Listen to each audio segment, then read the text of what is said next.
Barbos. Itu dokter Adian itu juga bagus itu voice note-nya itu.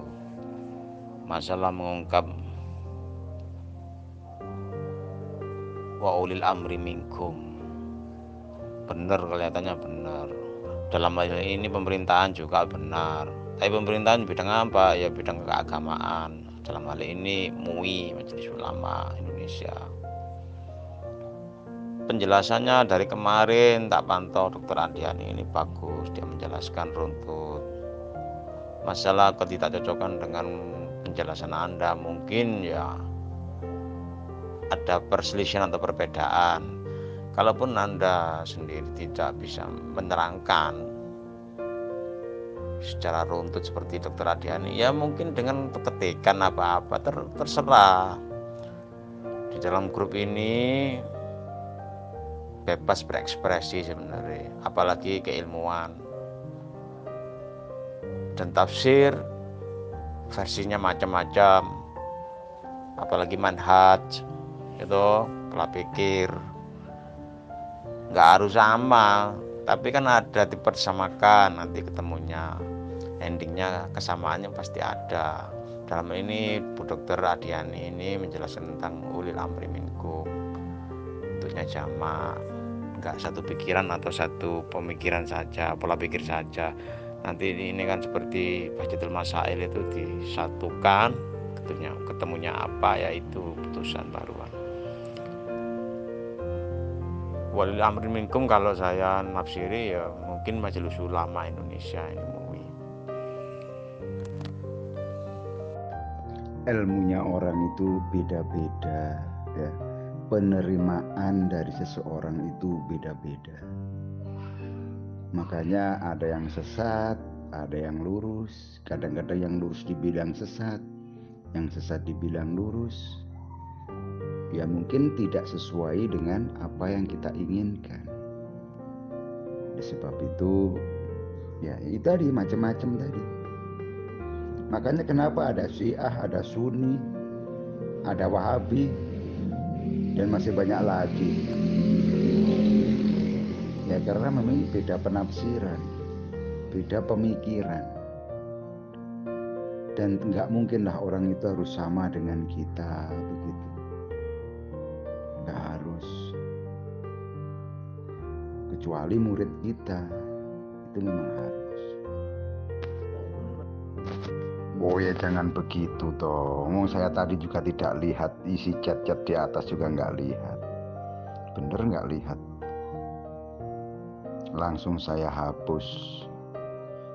Nah menurut saya kan nggak ada ilmu yang dibicarakan, ya gimana lagi.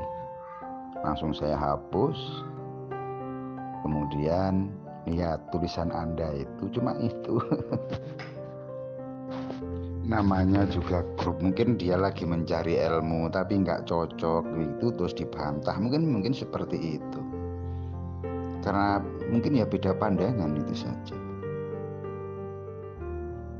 Dan kita itu sulit umpamanya untuk menyampaikan ilmu kita kepada seseorang, untuk menyampaikan kadang nggak diterima, kadang benar menurut Quran, menurut hadis, tapi kadang nggak diterima sama orang. Nah kalau kita nggak diterima ya sudah langsung aja hapus, nggak usah didengarin atau nggak usah dibuka chatnya, beres. Waduh kok banyak amat ini mau mendengarin. Saya dengerin yang mana dulu kalau gini. Assalamualaikum warahmatullahi wabarakatuh. Kalau menurut saya Pak Kiai coba didengarin dengan perasaan dong, perasaan kasih dan sayang. Aduh, ini kalau saya amati ini gimana ini? Nabinya sama, Tuhannya sama. Tapi kok rumput ini gimana ini? Waduh. Ini kelihatan hanya meyakini tafsir ini. Waduh. Kacau ini, kacau. Aduh. Ya, Telcu. Kalau diterus-teruskan lama-kelamaan menjadi perang ini. sesama muslim akan perang, akhirnya hancur lebur jadi debu. Iya podo Gus ngamati Pak Ahmad Ikhwan menyalahkan bahwa Bu Dr. Adiani ini melecehkan dan menghina Islam ataupun Al-Quran. Padahal saya dengar, saya pantau PN-nya itu gak ada kata-kata menghina atau melecehkan Islam ataupun penjelasan tentang wa ulil amri minkum. Agaknya benar juga, beliau mengatakan bahwa jamaah perkumpulan para pakar, dalam hal ini aku menjelaskan bahwa di situ ada MUI, Majelis Ulama Indonesia tuh. Badan itu kan memusyawarahkan bahwa di sana kalau ada masalah kan harus diselesaikan dengan mufakat juga, musyawarah. Nah ini pemerintah punya badan ya MUI ini. Kalau tafsiri aku ya dalam ini pemerintahan MUI waulil amri minkum, bukan satu pemikiran, melainkan banyak pemikiran yang jos-jos ya dalam menentukan suatu perkara hukum. Kalau membahas khilafah terus yang lain dianggap bid'ah dholalah, kemudian Pancasila dianggap tauhid, Garudanya dianggap berhala, saya lawan dia, siapapun orangnya. Ada perang enggak? Ada Pak Ahmad Ikhwan doa sing iki apa jenenge iki? Rada gak jelas iki aku delok iki. Umpamane lah kalau dia memang meluruskan pernyataan dari Dokter Ibu Adiani ini, mungkin nggak harus menghina juga sih, menghina masalah dia menyepelekan apa melecehkan Islam kan nggak, kayaknya nggak benar, itu baik. Yang dikatakan Dokter Adiani ini bagus statementnya, cuma dia kurang menjelaskan di mana itu lil amri minkum itu. Nah Pak Ahmad Ikhwannya menjelaskan di tafsir itu banyak loh di atas itu. Versi apa? Versi Quran atau versi sekarang?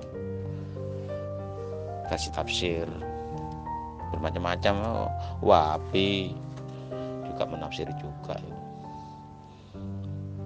macam-macam, beda-beda. Akhirnya pada intinya Bu Adiani mungkin juga benar ya, kalau aku pantau dan aku rasakan menurut keilmuannya dia. Pada intinya Bu Adiani ini enggak menghukumi sih, mak mantau dia menjelaskan. Kalau menghukumi lain, beda. Nanti hukumnya ini disamakan dengan ijma kias ya, mungkin ya ketemunya apa kan gitu, bersamanya apa. Jadi putusan itu bisa nggak dipertanggungjawabkan. Kalau enggak ya memang bukan dia pakarnya, memang dia hanya pengamat. Santai tenai Pak Ahmad. Santai tenai. Ciptakan imajiner. Santai ten. Enggak po. Masuk terserah kok santet misi lu gini kena sembarang. Iki mang lo tas ngobrol karo Gus Arya Mbah Dowi aku. Masalah tes DNA lo sing bener iki piye menurut sampean iki?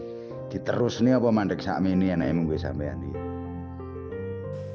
Nah, ini kan juga pendapat juga ini, Bang. Sementara di sisi lain pemerintah dianggap tauhid juga. Karena pemerintahan di sini kan luas jangkauannya. MUI kan juga pemerintahan, Majelis Ulama Indonesia. Sementara yang di luarannya seperti contoh Al Zaitun, dia nggak percaya sudah MUI.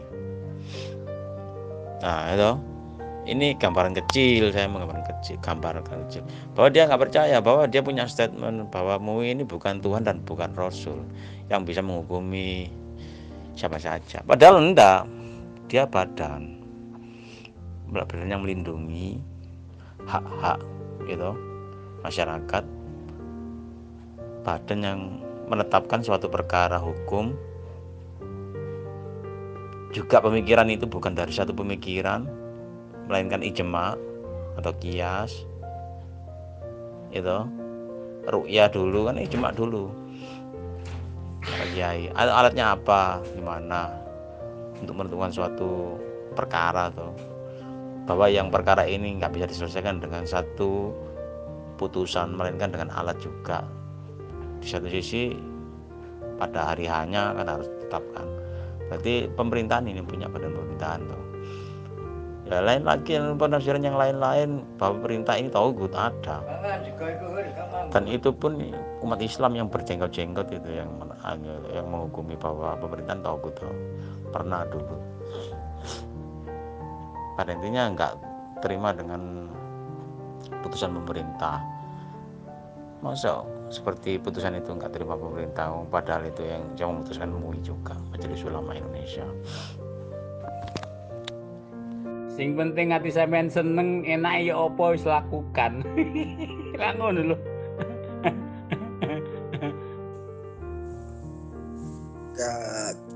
Kiai Ahmadi, aku ora paham basa Jawa. Bahasa Indonesia aja, Pak Kiai. Aku kadang-kadang heran delok menungso-menungso. Padahal sing diyakini sampai dibelani mati-matian iku lho mbuh ketrima mbuh enggak lho ya karo. Hah? Kok dibelani model ngono lho oleh opo? Manganan yo piye to wong saiki? Yo apa repot yo. Hah? Tak ngono lho Ri. Kalau tes DNA kemarin yang para habaib ini yang katanya radikal kan dijawab seperti Habib siapa itu, Habib Bahar itu. Kalau mau saya mau tes DNA, buka dulu makam Rasulullah itu, DNA darahnya apa Rasulullah, kan gitu tuh jawab tuh. Kita nggak tahu darahnya apa Rasulullah, nggak tahu. Kalau memutuskan suatu perkara tes DNA itu para habaib di sini katanya dzurriyyat atau keturunan Rasul. Saya bilang ada benarnya begini. Karena apa? Kita nggak tahu darahnya Rasul berdarah apa. Ya kalau enggak Israel, Yahudi, gitu loh. Masalah ke wajah Arab, wajah dari sono bin Semit. Ini memang ada ketersambungan, memang darah Rasulullah darah sana. Sebenarnya tes DNA itu sebenarnya dari wajah sebenarnya. Dari wajah. Kalau wajah Arab memang ada kemungkinan. Dan tes DNA itu bisa diketemukan dengan keilmuan juga gitu loh. Bisa dibuktikan dengan keilmuan maksudnya. Ilmu siapa? Ya ilmunya Allah loh.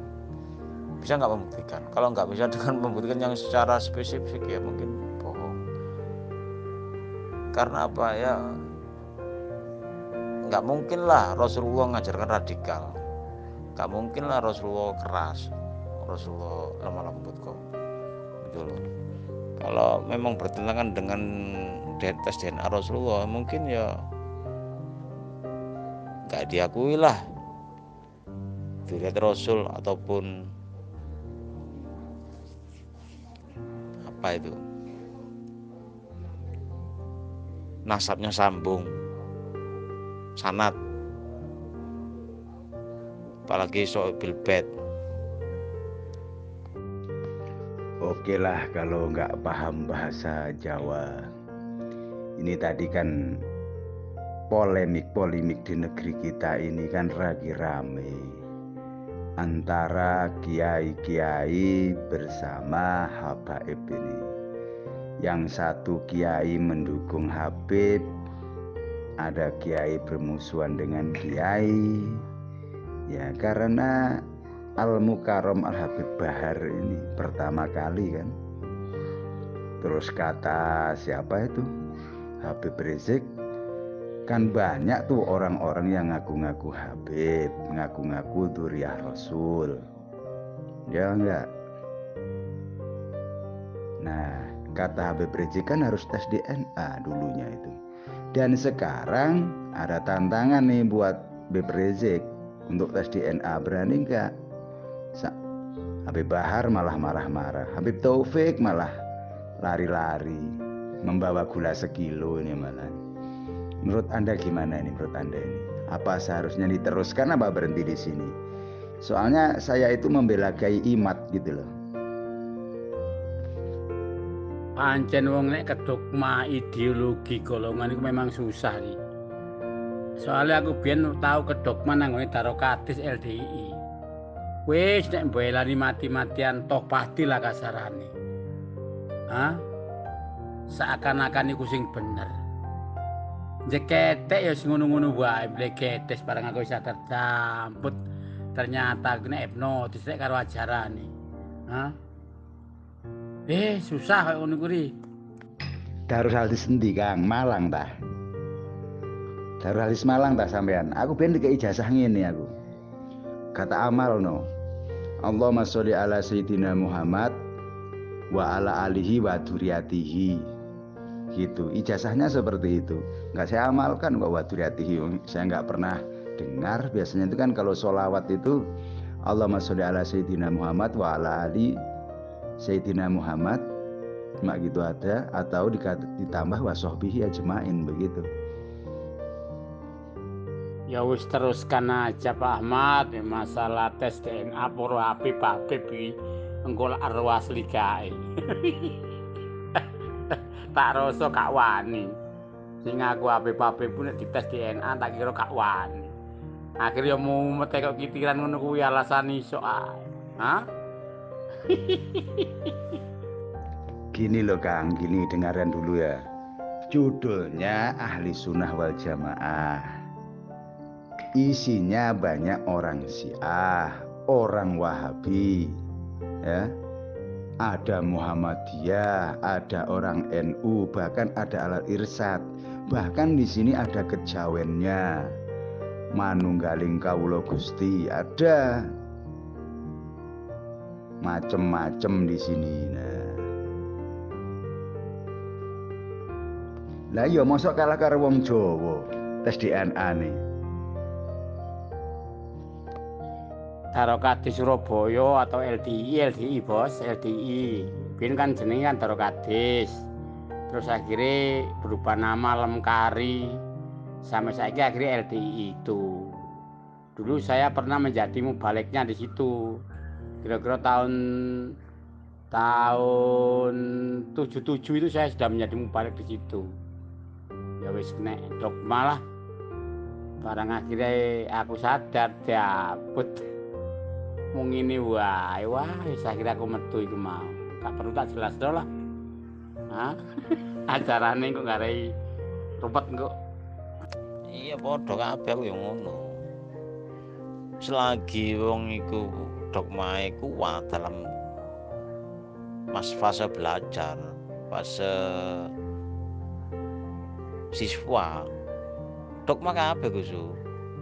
Masih Al Zaitun barang ya dogma, doktrin tambah kuat itu. Kan otaknya arek cilik dileboni ngono to. Masih awake dhewe kabeh ngono. Cuma masalahnya minimal orang itu berakhlak wis iku tok. Lah masalah dogma yo sampai tuwek sampai ngono. Anggap mancep. Saya dogma iku wis ditanamno jiwa lho Gus.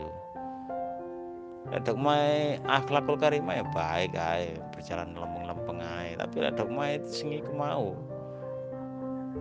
ideologi yo mangga sampai tua.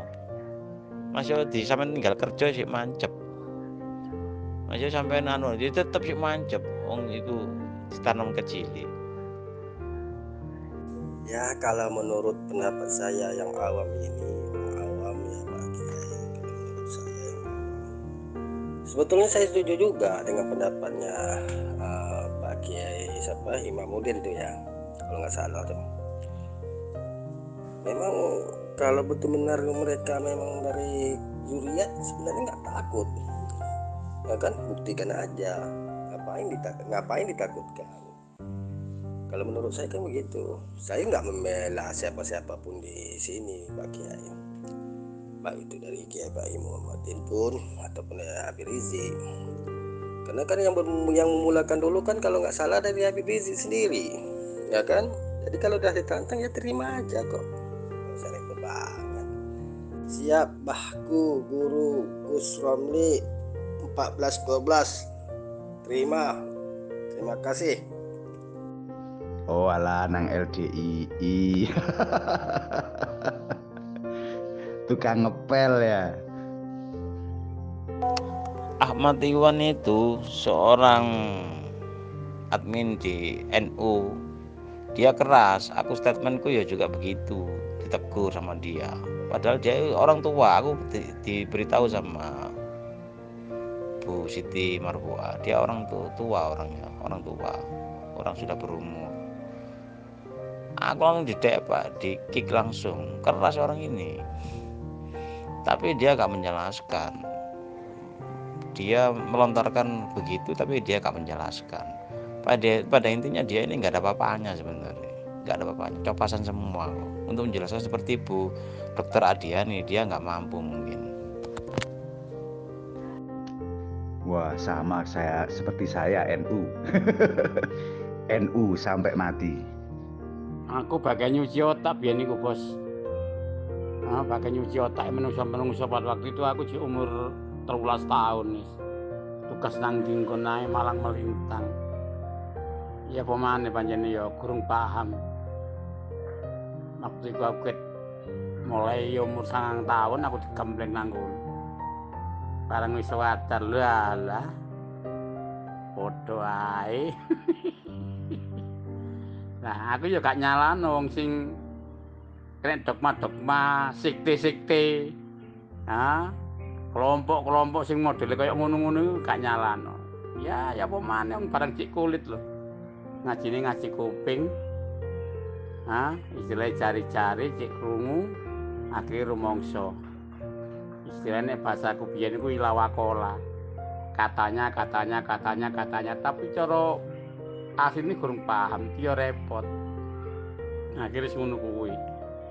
Petentang kaya udun. Metune tahun piro sampean? Metune teko LDII ku. Tes DNA ini harus jelas Gusu. Tes DNA ini Rasulullah tes DNA-nya apa gitu loh. Tahu tak yang ngetes itu? Oh dia beliau ini sudah meninggal berapa ribu tahun yang lalu. Ya karena Yahudi. Masih bapak itu dek ngaku duriyat Rasul, bener iku tak benerno.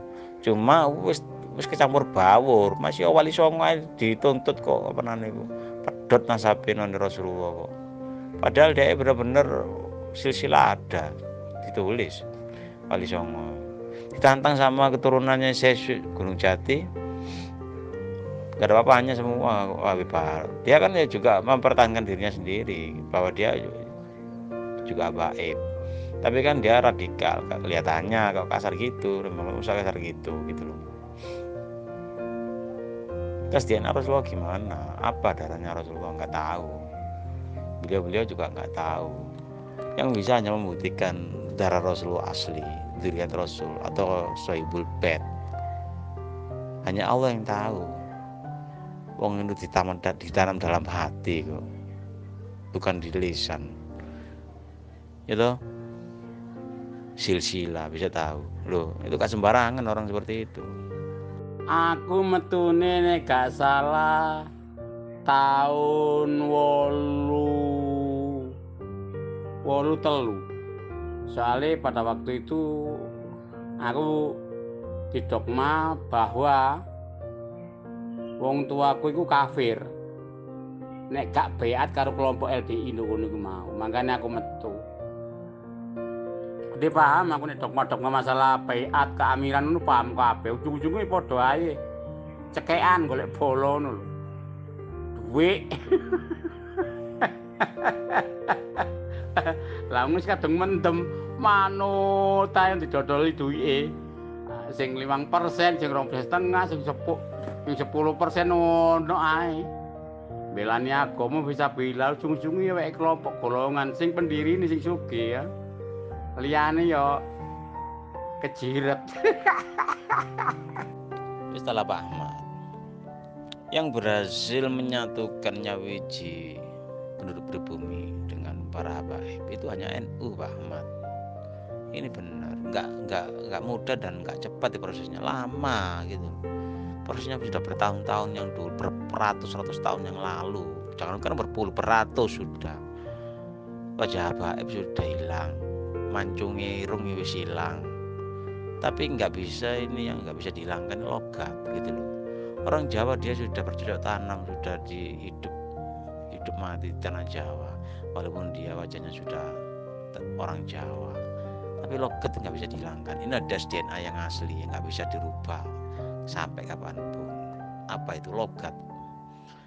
Siapa dia bisa baca Quran dengan fasih kalau logatnya dari dzurriyyah Rasul, walaupun hidungnya sudah gak mancung. Wong sing hidungnya mancung ya belum tentu fasih kok logatul Arabiyah. Ini pernah ini kiai sepuh ini bicara begini. Logatnya nggak bisa dicuri, nggak bisa dihilangkan. Karena apa? Itu dzurriyyah Rasul, walaupun hidungnya pesek sudah mekrok lah. Tapi logatnya nggak bisa dihilangkan. Ya itulah dzurriyyah Rasul asli. Logatul Arabiyah tetap, gitu, nggak bisa dicolong. Walaupun dia sudah seorang Jawa, hilang sudah DNA dari sana, hilang karena sudah bercampur bauran dari Cina, kayak dari Vietnam, kayak dari Australia atau mana, kayak nggak tahu, bercampur baur. Gennya itu loh, gennya itu sama nggak dengan Rasulullah. Nah, gennya maksudnya itu kan ada peninggalan Rasulullah seperti rambut itu. Itu kalau memang dzurriyyah Rasulullah itu ada. Seperti Kiai Hasan Genggong. Ada. Memang sudah tes DNA, betul. Karena beliau itu masih keturunan dari bujuk cendana. Dan masih banyak lagi. Tapi kalau Najwa Shihab, putri dari Pak Quraisy, itu jauh sekali. Tidak ada Arab-Arabnya, malah ke Yahudi itu. Beda dengan Kiai Genggong. Ya tunggulah nih berapa saat lagi Gus Fuad ini tesnya gimana. Tetapi sama Kiai Sepuh disuruh merahasiakan. Bukan salah benar bos. Dilihat dari videonya atau YouTube-nya itu. Sudah dulu di-share di-share banyak kok di grup-grup itu. Beliau ini Habib Bahar ini nggak menunjukkan akhlak yang pantas, menghina pemerintah seperti itu, menganjing-anjingkan pemerintah, dan banyak lagi video-videonya ini. Ini nggak perilaku akhlakul karimah bos. Itu loh. Kalaupun dia memang punya banyak santri, seperti itulah taklidnya itu. Terus masa abahnya ngajarkan begitu? Nah, siapa itu anaknya Habib Sakof di Cilacap itu, Jawa Tengah itu, sampai menampar itu satu guru apa satu murid itu. Video jelas, keras, radikal. Kalaupun aku sampai di situ, mungkin aku teman-teman berkelahi sama dia, nggak takut aku. Dia itu preman. Gus Dur sudah mengaku itu bukan ulama, itu preman yang menguasai wilayah situ. Itu loh. Tahu nggak preman? Yang menguasai wilayah itu. Seri apa nek wis dzurriyyah Rasul iku mesti bener ngono ah. Ri. Wong turune Nabi Nuh pejone ngene ya iso deledek kok. Apa meneh wis turun gak karu-karuan ngono lho, Tri. Ya apa iki Ri? Tidak mungkin kalau beliau tidak daripada cucu baginda Nabi Muhammad. Lughatul Arabiyyah fasih, lantunan kalimatnya indah. Beliau juga pernah bilang bahwasanya sisi Rasul di dalam kerasnya watak daripada Al-Habib Bahar bin Smith. Al-Smith itu benar loh, jalur keturunannya ada Smith. Bolehlah kita memang menganggap beliau itu cucu Nabi, ya. Tetapi berani nggak tes DNA? Kalau dilihat salahnya ya juga ada, manusia pasti ada salahnya. Beliau Habib Bahar mengatakan bahwa Duriah Wali Songo sudah tidak ada. Sudah tidak ada. Sudah putus. Nah, kan ada tantangan dari kiai-kiai, ulama-ulama NU yang masih berketurunan dari para Wali Songo yang berketurunan laki-laki. Beliau sudah tes DNA. Ya, lah gimana dengan Bahar? Kan nggak berani beliaunya. Bahkan nantang-nantang suruh membongkar makam Nabi Muhammad SAW. Lah ini apa?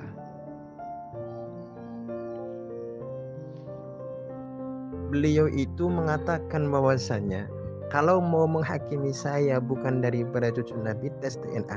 Ini satu bukti ketidakmustahilannya, karena ada faktor yakin bahwasanya Asmid itu jalurnya sampai ke Sayyidina Hasan Hussein. Sebenarnya kami dulu itu warga NU sangat menghormati beliau. Sangat menghormati beliau. Di mana-mana kalau datang pasti kami kawal. Meskipun dia itu anak muda. Tetapi kata-katanya itu kadang sangat menyakitkan. Hei anjing, hei babi, hei curut.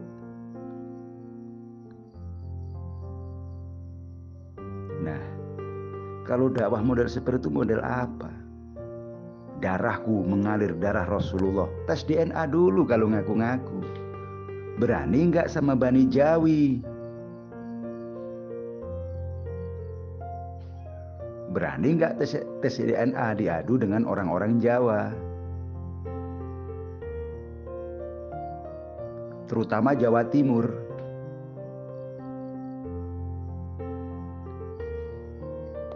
Kalau di Robitoh, ya, di RA, itu memang benar. Tetapi Robitoh Alawiyah tidak diakui oleh Nakobah Internasional.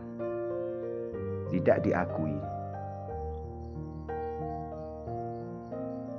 Begitu kata Sayyid Zulfikar. Sayyid Zulfikar tes DNA-nya betul. Ya iku mau lho Guso. Kabeh ku anake, kabeh memang bener kita akui anaknya. Tapi kalau kelakuannya jelek ya kita ada sanksi gitu loh. Karena Nabi Muhammad mengajarkan kebaikan loh, lemah lembutan, akhlakul karimah. Semuanya dari keturunannya. Aku pun juga begitu mengakui. Tapi yang hanya satu yang memegang Sohibul Bait keluarganya itu hanya satu. Ya akhlakul karimah tadi. Kalau dia gak berakhlakul karimah ya mungkin kriminal. Ya kita akui Bang ya, kita akui bahwa beliau ini keturunan dari segi gen ataupun fisik. Tapi yang jadi pertanyaan itu, apakah beliau ini mewarisi sifat-sifat Rasul, akhlakul karimah, budi pekerti yang baik, lemah lembut. Ini yang kita lihat gitu loh bos. Kemarin ditantang sama Duriat Kanoman, Sinuwun, Syekh Gunung Jati, masih mimpin pondok juga. Ciri-ciri Duriat Rasul itu lemah lembut, mengajarkan kelemah lembutan, kesopan santunan, nggak beringas seperti itu, nggak kasar, lokatnya bagus, gitu. Kalau memang memenuhi kriteria itu, ya monggo aja. Wong keturunan Rasulullah juga ada jadi bajingan banyak, jadi preman juga banyak kok, nggak kurang. Tapi yang uswatun hasanah ya sedikit. Kalaupun itu uswatun hasanah dia diam, ya diam, banyak yang diam gitu loh. Wajib kan mengagungkan Hadrat Rasul bagi pemeluk Islam yang baik-baik. Orang Jawa menganjurkan, memang kalau orang baik ya digung, dihormati. Orang Jawa ini nggak bisa orang itu hormat menghormati, sebenarnya orang Jawa ini bagus diterima. Tapi kalau mengajarkan kekerasan jangan harap. Orang Jawa lebih kasar, lebih keras. Nenek moyang kita keras kok, orang barbar. Wis to manut aku, penak tenan. Pokok mau tes DNA terus bener. Iya toh. Kan lumayan. Nggak jadi masalah, nggak jadi problem lagi. Oh bener, memang beliau itu Duriyah Rasulullah. Kan kesukaannya itu selalu apa itu, jual syafaat biar dapat syafaat, begitu toh mereka itu. Kalau ada yang gertak kualat begitu. Umat ini ditakut-takuti tidak dapat syafaat Rasulullah SAW. Kualat gitu juga, sedikit kualat. Dulu saya kena doktrin luar biasa. Apa kata Habib Bahar? Satu kiai yang alim, alamah. Oh bukan begitu. Satu Habib yang majnun, gendeng lah istilah orang Jawa itu, katanya gendeng. Itu lebih abdol, lebih utama daripada 70 kiai. Nah, ini kan edian ini.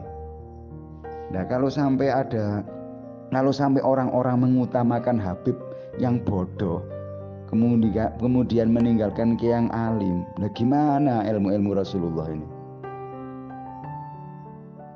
Masa begitu benar? Masa begitu harus ditiru kata-kata seperti itu? Itu perlu dipertanggungjawabkan kata-katanya itu. Ditanya, mana hadisnya? Atau kata siapa? Ulama mana yang ngomong? Ya, Bahar sendiri tuh.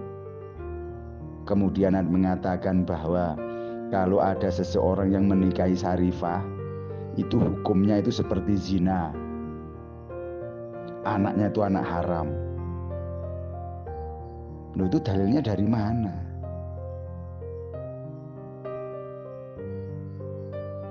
Lihat Wali-Wali Songo dulu kalau punya putri, dinikahi sama orang Jawa boleh, asal akhlaknya bener. Kalau akhlaknya nggak bener buat apa? Apa bisa ditiru akhlak seperti itu? Nggak bisa seperti itu. Wis toh manut aku, penak. Gak usah mengatakan darahku mengalir darah Rasulullah. Kualat tidak sampai ngelawan. Kok bisa seperti itu? Kalau akhlaknya benar, tingkahnya benar, tentunya hormat. Siapa sih yang berani sama Habib Lutfi? Orang NU, siapa yang berani sama Habib Lutfi? Gak ada.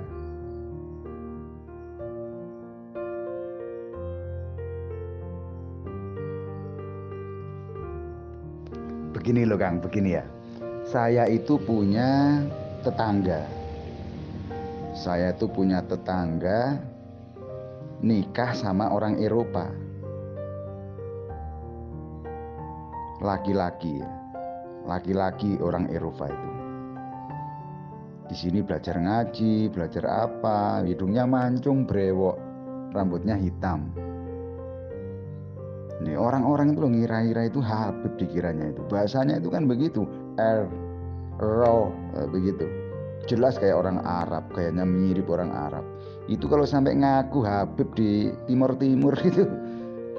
Saya dari Jawa, marga ini gitu. Mungkin bisa itu. Bisa. Lawang di sini saya tuh sudah pernah kedatangan Habib ini BIM ini minta sumbangan segini. Waduh, masa bener ini Habib ini? Ternyata juga enggak. Dulu saya tuh pernah kumpul-kumpul sama seorang Habib tuh sekitar 3 tahun. Ternyata bukan Habib dia. Setelah lama, cuma keturunan Arab gitu aja lah. Dan banyaklah cerita-cerita halu yang diceritakan oleh Habib itu. Ada itu yang ceramah itu, Habib itu bisa memadamkan api neraka hanya dengan gertak jendikan, apa itu namanya itu, apa dicetek gitu loh, sama jari kelingking, padam katanya api neraka. Ada katanya itu seorang waliullah dari Robitoh Alawiyah itu katanya pernah mi'raj 70 kali dalam sehari. Lumayan. Ini kira-kira bener apa halu ini? Mi'rajnya model apa gitu kan ditanyakan, dikejar-kejar, nggak ada jawabannya. Yang penting imani, yang penting harus percaya. Nggak percaya nggak dapat sahabat Rasulullah. Kok bisa? Kok bisa? Makanya ini para pendukung-pendukung Habib tag saya ya, kita ngobrol dari hati ke hati. Pendukung-pendukung Habib ini loh, monggo. Silakan tag saya. Siapapun dia, kita ngomong baik-baik saja, nggak usah macam-macam. Pokoknya isinya harus tes DNA itu. Mosok kalah karo wong Jawa. Orang Jawa itu banyak yang keturunan para wali songo, jarul laki-laki banyak ya. Yang masih laki-laki banyak.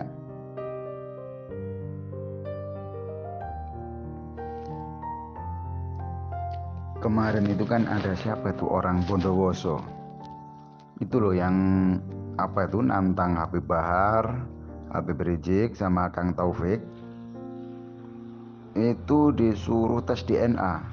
Kalau memang bener genetiknya itu sama dengan Rasulullah, seperti rambut Rasulullah, ya gigi Rasulullah, itu sama, itu akan dikasih mobilnya yang mewah itu, yang seharga 1 miliar itu, lebih berapa juta.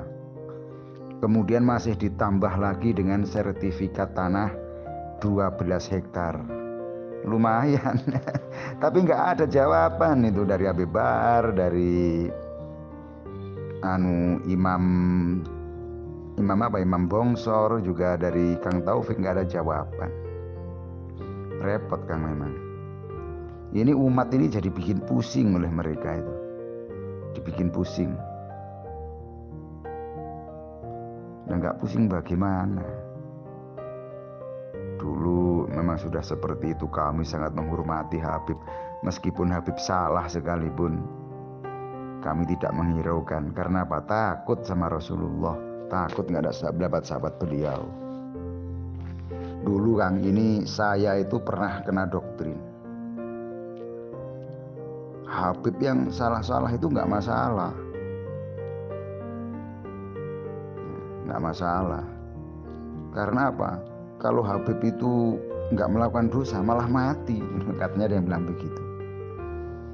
Ini ada cerita lagi Kang, dulu waktu saya itu tahun berapa, dulu banget. Kata temanku itu ada seorang waliullah di Pulau Jawa ini. Kewaliannya begitu tersohor. Ya, kewaliannya sampai apa? Masyhur ya, bukan mastur. Doanya mustajabah. Delalah itu ada Habib yang kelakuannya nggak bener, ditegur sama wali itu. Katanya, lah terus akhirnya kewalian orang itu dicabut oleh Allah Subhanahu Wa Taala gara-gara menegur Habib yang salah itu. Seperti itu doktrinnya. Kan orang kalau masih ngaji kan bingung, wah takut bener, hati-hati bener. Jadi meskipun Habib melakukan kesalahan, main judi, ya adu ayam, gak masalah. Gak masalah. kami tetap menghormati, kami masih tetap cium tangan sama beliau-beliau yang sedemikian itu.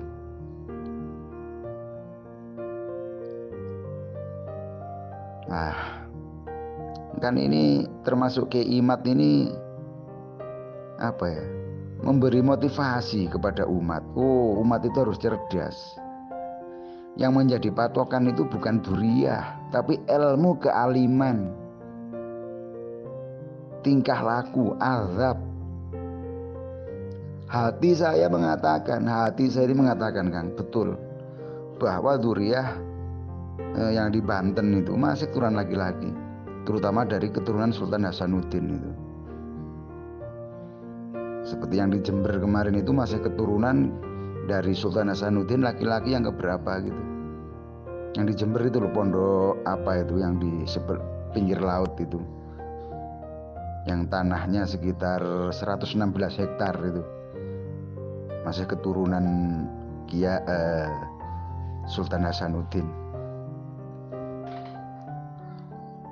Nah, itu saya percaya itu kalau tes DNA itu ya sudah benar, memang kemarin sudah tes DNA dan ternyata betul itu genetiknya itu. Makanya saya jadi ragu sama Bahar ini kalau seperti ini. Ya yang terbukti kan itu, siapa itu? Najwa Shihab. Najwa Shihab terang-terangan mengatakan bahwa saya ternyata meskipun dia itu Syarifah, gitu kan katanya itu, ternyata genetik saya itu nggak nyambung ke Arab, nggak nyambung, malah ke Yahudi. Beliau sendiri yang ngomong. Nah ini benar Gus, seperti statementnya Duriyatus Sunan Gunjati. Aku lihat di YouTube-nya. Kalau pun tanah Jawa ini dipenuhi dengan Duriyat Rasul lewat jalur Wali Songo, memang banyak. Kalaupun ada satu Habib atau beberapa Habib itu menyatakan jalur nasab Wali Songo itu putus itu. Di jalur mana itu? Jalur Ubaidillah Ahmad Isa Al-Muhajir, beliau diakui punya anak 3 padahal 4. Yang jalur Wali Songo kan dari Ubaidillah tuh, dari Ubaidillah yang nasabnya sambung ke Rasulullah, tapi gak diakui, sudah hilang 600-an tahun yang lalu. Langsung dibalas kok sama Duriyatnya itu Sunan Gunung Jati. Kalaupun para habaib itu nggak percaya, adapun di Robitul Alawiyah itu nggak percaya jalur Wali Songo sudah putus, di sini kemari di pondok sini seluruh si Cirebon, wilayah Cirebon atau Cilacap sampai ke Jawa Tengah dan Jawa Barat, ini semuanya jalur dari Sunan Gunung Jati, ya jelas toh. Kalaupun dengan halus kita mengajari berbudi akhlak yang bagus dari dulu kakek-kakeknya dulu, jalur nasab Wali Songo itu berbaur lewat jalur Islam itu lewat seni dan budaya, gak langsung agama. Berarti dulu kan cerdasan mana dulu sampai sekarang? Ya dulu cerdasan orang dulu ya. Beliau kan bercocok tanam, nggak langsung agama. Bercocok tanam dulu, bekerja di sini dulu. Dulu juga orang juga ingin hidup, ya bekerja keras, nggak langsung dados agama, nggak bisa gitu. Pendatang lah. Tanah Jawa perlintasan. Kalaupun beliau masih memegang duriyat atau nasab, sanad, jelas sanadnya.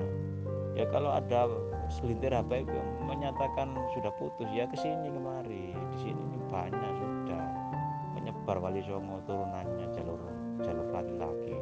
Jangankan di Cilacap, di Jawa Timur, aduh tambah ngeblek. Masalah duriyat ngono kuwi nang Jawa Timur, apa Surabaya. Terus gak ngaku-ngaku habaib, gak ngaku-ngaku ulama, masih bekerja padanya.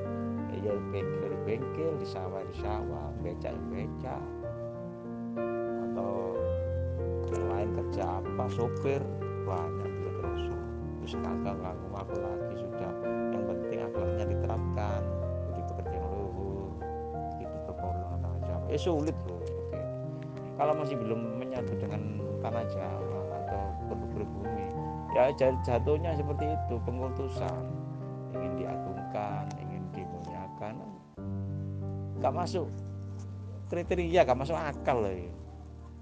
Mentang-mentang mengagungkan nasab, waduh, nggak masuk bos. Dewe ceklane benino uli terus kotor kabeh ireng, diomongi kasar ya iso tukaran bos, diomongi kakenean ya iso teman-teman. Kayak ngono itu momennya sampai radikal wis teman-teman jenis-jenis ini nah, wis gak usah mengake ketemu preman ya kan ngono ta bos. Masalah pencabulan ini masalah pribadi yang pengurus ponpes ataupun ustadz ini gak barang baru ini, di Jawa Timur juga ada juga banyak. Masalahnya kan beliau-beliau ini pemangku agama. Jadi kalau walaupun manusia biasa ya punya salah ya tindak pelaku oknum ini pidana juga pasalnya, pasal hukumnya. Sebenarnya gampang sebenarnya untuk mengurusi seperti ini. Ya masyarakat pada uli amri minkum itu tadi juga. Siapa dalam hal ini Majelis Ulama. Sanksinya apa, terus apaan. Ipar saya di Madura itu, saya kan orang Jawa, ipar saya di Madura juga kiai juga itu, kakeknya sampai kiai besar juga. Pas begitu ada pesantrennya seperti itu dicampuri, ada 6 atau 9 itu orang santriwati akan dibakar itu ponpes, tapi kan abahnya masih ketua MUI setempat. Jadi semua apapun hukumannya itu jangan diputuskan dengan radikal juga. Pasrahkan pada yang berwajib, usut hukumnya, selesaikan oknumnya. Kalaupun nanti ada pergantian pengurus ya harus, karena siswa ini kan butuh pendidikan juga untuk pembelajaran yang bagus. Masalah oknum serahkan pada yang berwajib, selesai. Huri, suaramu itu kurang banter, pepet ngono lho. Karena suarane nek kirane HP rusak wis bantingan ae ganti sing anyar lapo. HP rusak digawe ae. Sorry Gus. Iki mau aku nggawe headset. Mancep terus jadi tambahan headset apa jenenge? Cas. Ini tak merengengung. Grup akeh lho dinggon moro mlebu ngono ae. Nek kirane sing ketikan tok ngono ya tak metu nek ana puisi aku mesti metu. Bosen maca tulisan tok. Iki grup songo rame kabeh ana 12. Songo iku rame kabeh, bingung aku. Kate methek ngene kedisian sitoke. Jadi waduh buanter kok. Yo masalahe lek sepi ngono gak apa-apa Mas yo piro ae. Iki rame kabeh. 2 dina 9.500. Tak usepi mau ceket sampai apa jenenge stiker gak coba. Stiker gak coba, saya ngopone. Tak pusep iku kabeh baru video tak pindah nang memori eksternal. Dak kuwi rada rusak ya boleh tak banting iki. Ya apa? Engko seraman transfer ya. Tak alamat. Anu wis. Saman paket no. Siap tak banting dak iku, tapi ya iku syaratnya. Bantahan Kiai Imad itu berdasarkan ilmiah. Pertama, dari abad 7, 8, 9 itu tidak ada. Tiba-tiba muncul. Berapa tahun itu? Tidak ada. Dari abad-abad dulu katanya itu, kata Kiai Imad, karena saya bukan ahli nasab. Setelah dibaca kitab beliau itu ya seperti itu, dan itu disuruh Mbak Alawi suruh membantah Kiai Imad. Bantahnya itu saja.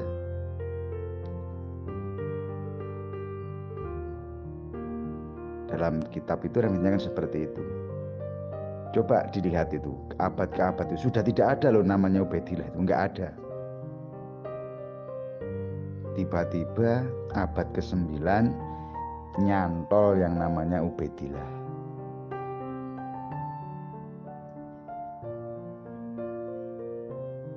Nih, ada loh namanya tuh Ubaidillah. Katanya yang dulu bukan Ubaidillah, katanya Abdullah, karena merendahkan diri. Loh, tapi kok anaknya namanya Alwi? Merendah diri gimana kalau seperti itu? Namanya Alwi. Jadi ini yang perlu dibantah ini remesinya Kiai Imad. Dan itu sulit sekali untuk dibantah. Bisa Anda carilah atau beli kitabnya.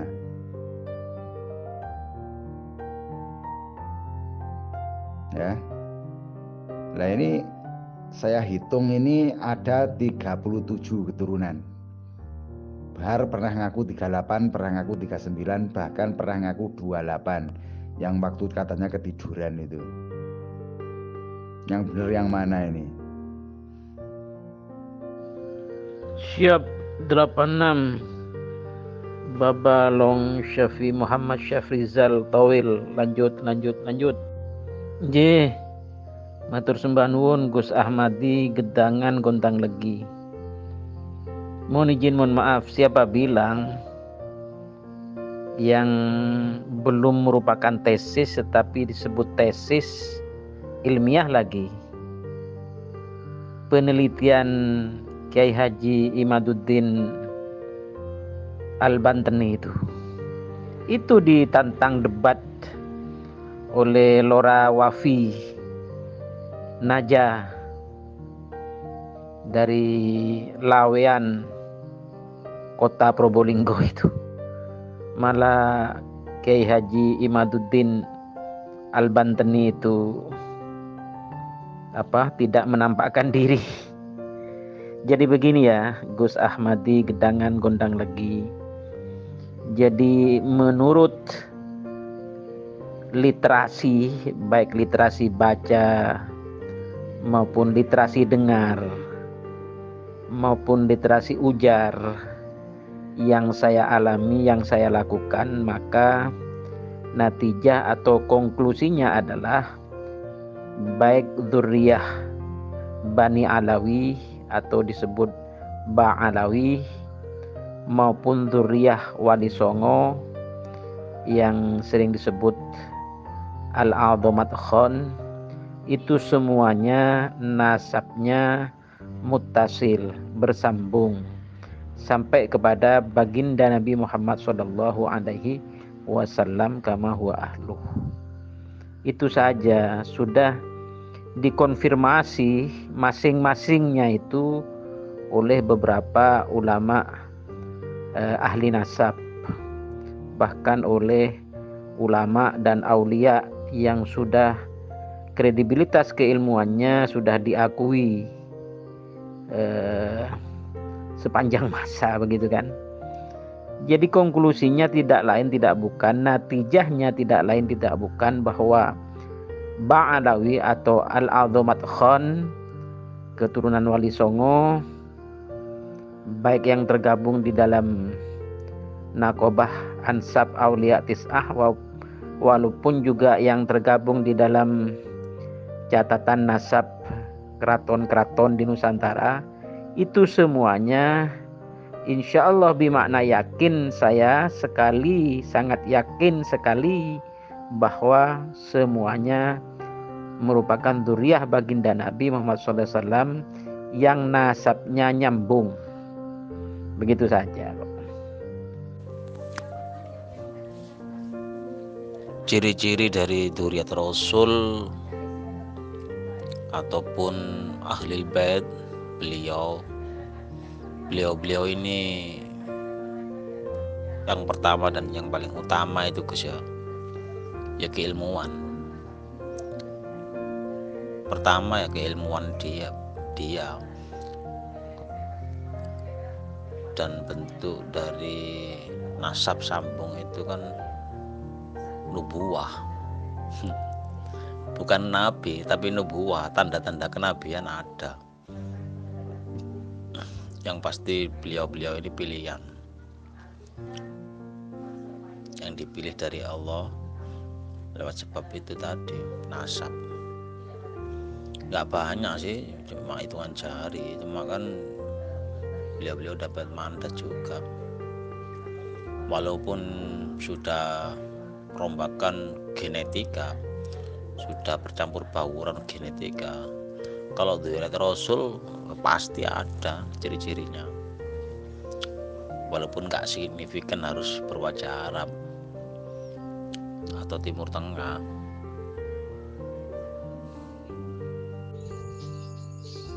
Pak Saf, setelah Khalifah Ar-Rasyida itu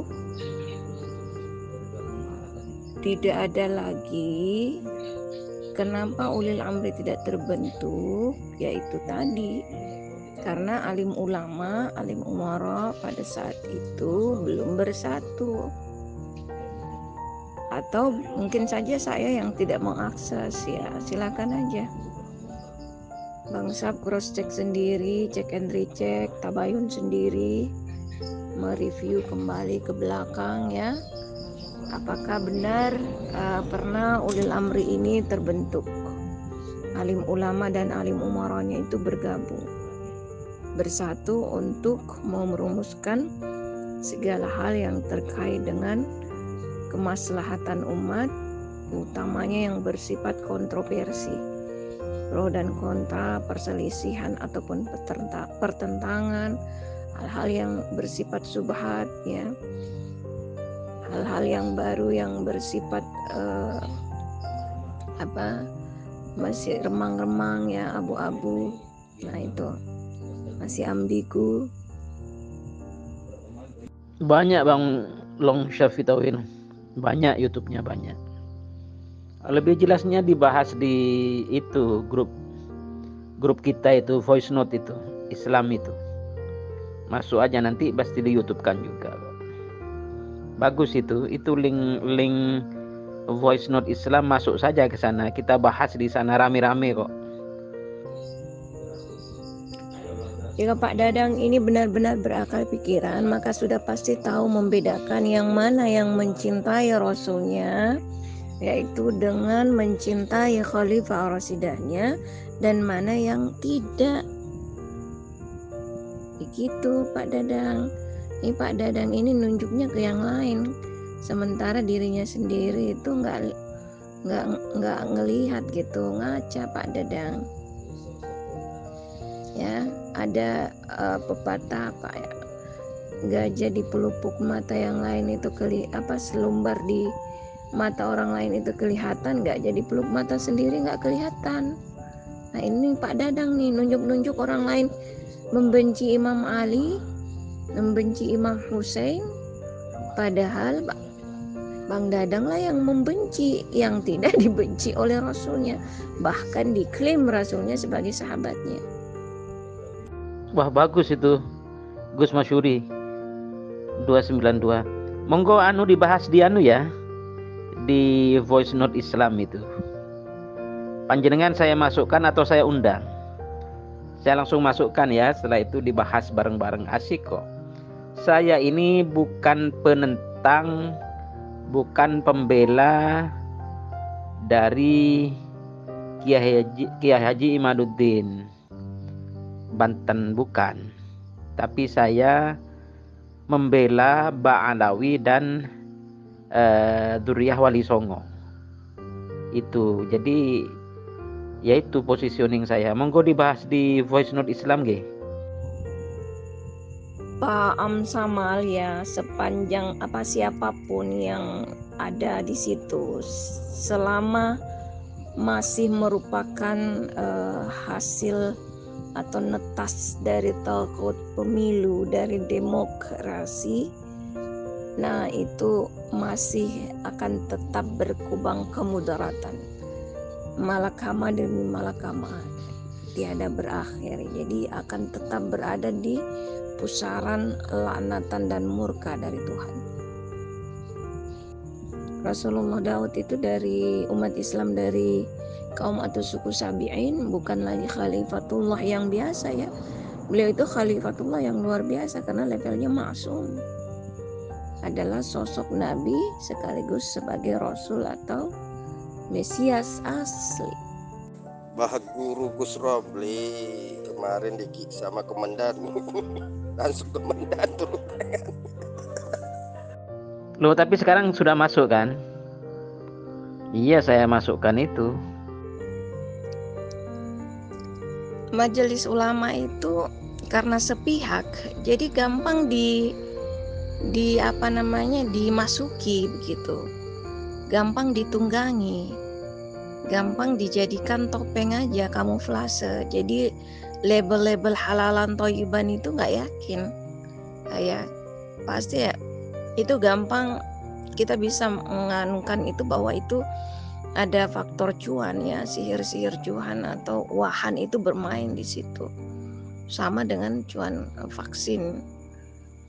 Nah, gimana itu digodok karena itu sepihak. Karena ketiadaan ulil amri ini belum bisa dikategorikan ulil amri. Kalau yang Pak Masuri katakan bahwa ini hanya ranah agama, lah semua hal yang terkait segala perkara atau urusan di muka bumi ini nggak ada yang keluar dari agama. Nggak ada yang keluar dari agama. Ilmu Tuhan, ilmu Islam, ilmu agama itu maha tidak terbatas. Makanya Tuhan itu berfirman mengajarkan kita untuk senantiasa berdoa, ditunjukkan jalan yang lurus. Karena kenapa? Karena ilmu agama itu maha luas. Paling kita hanya bisa mengakses itu hanya secuil doang, setetes dari sekian air samudra. Itu Pak Masuri. Saya sudah lupa apa yang saya ucapkan itu.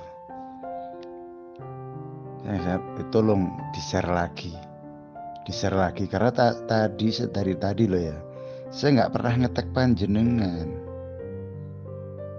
Nggak pernah ngetek panjenengan. Coba di-share lagi apa ucapan saya lupa. Yang Anda tag itu tolong di-share lagi. Perasaan saya tadi tidak ngomongin panjenengan loh. Monggo Bang Baba Long Syafi Muhammad Syafi Zaltawil.